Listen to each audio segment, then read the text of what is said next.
Welcome to Using Video Annotations. What we're going to do here is talk directly on top of a video of a teacher teaching. So this is what you're going to need. You're going to need a YouTube account. If you have a Gmail address, that'll work for you. You can just sign into YouTube using your Gmail account. But you can't make video annotations if you're not signed in. So make sure you sign in.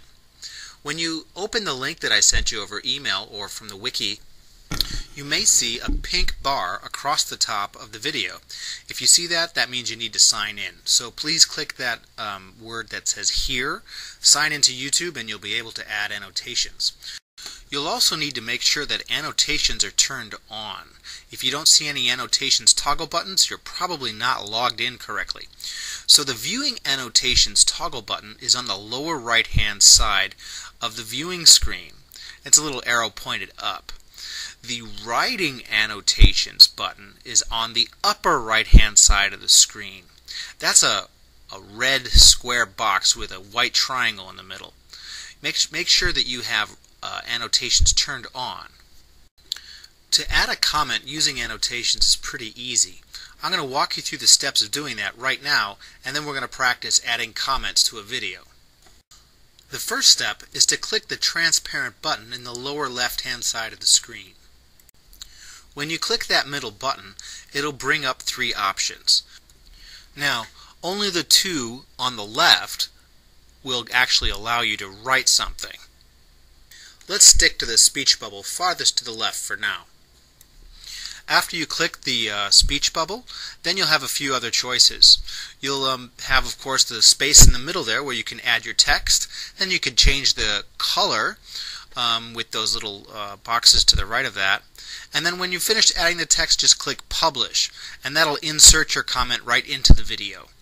At the end, if you like, you can change the amount of time that your comment is displayed on the screen using those little yellow triangles in the lower left-hand corner on the timeline.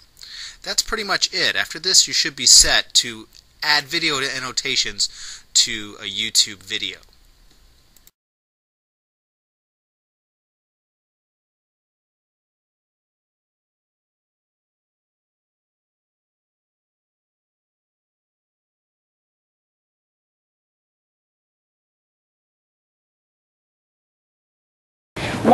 Why do you think I might have you watch the TED Talks?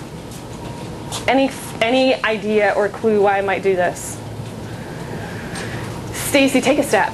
You could use it in your classroom. Well, yeah, you could totally, if you could connect it to your classroom, absolutely.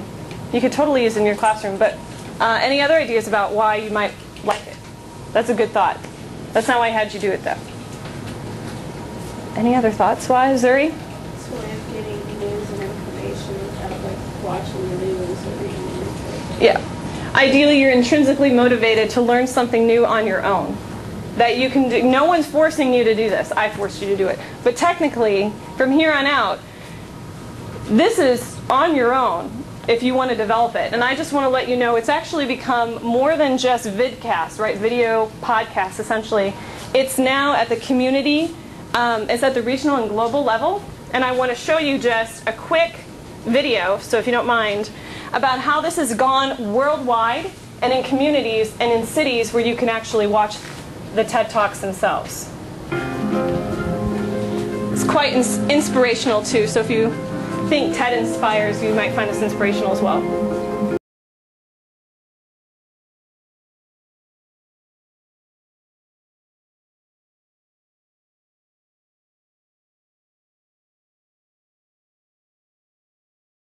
Screencast, podcasts, and vidcasts.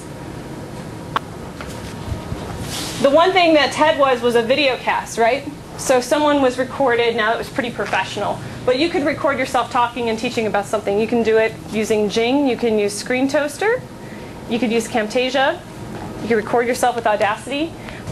I want you guys can go to Screen Toaster. There's a link down here. And what it basically is an online way to record what you do on your screen. So I will demo it for you so that you can see.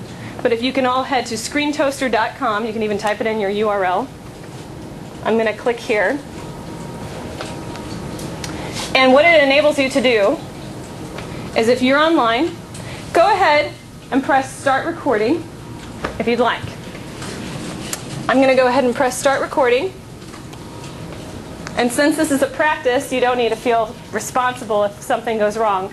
But it's going to count down for me right here. It's been verified. Do you want to run? I'm going to say yes, run. There's going to be a little number that's going to count down for me. It's ready to record. I can do full desktop, no audio, no webcam. So this is just going to record my screen. Now if I have a mic plugged in, I can actually record my voice while I'm doing this. But since we don't have audio right now, that's cool. We're just going to go ahead and hit record. And it's going to say it's going to get ready. 3, 2, 1. And now I'm recording my screen. So if I wanted to show you, say, the Jing project, I might go to jingproject.com. And this is a way to take a picture of yourself. So if you want to learn how to snap a picture of your screen, you would click this link. And it shows you details. And then when you're here for screen captures, I can click to enlarge what I see. So say I'm giving a tutorial or a demo of this. When I'm finished with my screen toaster, I can hit stop recording. It's going to load what I just did. So if you hit record and you weren't doing anything, you're not going to see too much going on your screen. But I'm going to go ahead and press play and watch what happens. It's going to buffer. It shows me leaving, typing in Jing project. I get there. I randomly try to snap a picture. I go to one thing, I go to another. I enlarge stuff, I click details. So that's how easy it is to record your screen. And this becomes a URL that then you can send out. Who received feedback from this, like this, for their first case? Kristen, what did you think of it?